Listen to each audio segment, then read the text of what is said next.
Hello everyone, আজ আমি তোমাদের সাথে শেয়ার করছি একটা চিকেন পকোড়ার রেসিপি। এখানে আমি 200 গ্রাম চিকেন নিয়েছি আর তার মধ্যে আদা রসুন লঙ্কার পেস্ট, নুন, সয়া সস আর একটা ডিম আর হচ্ছে 1 থেকে 2 চামচ মতো কর্নফ্লাওয়ার নিয়ে এটাকে ভালো করে মিক্স করে দিতে হবে। আর এটাকে ঢাকা দিয়ে মোটামুটি 30 মিনিটসের জন্য কিন্তু ঢেকে রাখতে হবে। যত বেশি সময় এটাকে ম্যারিনেট করে রাখা যাবে তত কিন্তু ভালো টেস্ট হয়। আর এখানে দিয়ে নিয়েছি 2 চামচ হচ্ছে কর্নফ্লাওয়ার আর তার ডবল হচ্ছে ময়দা।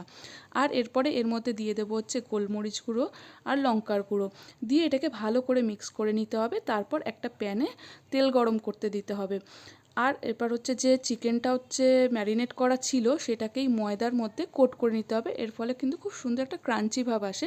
এরপর তেলে ডিপ ফ্রাই করে নিলে চিকেন পকোড়া আমার একদম রেডি হয়ে যাবে। তাহলে আজকের ভিডিওটা কেমন লাগলো জানিও, ভালো লাগলে প্লিজ লাইক অ্যান্ড সাবস্ক্রাইব করে দিও।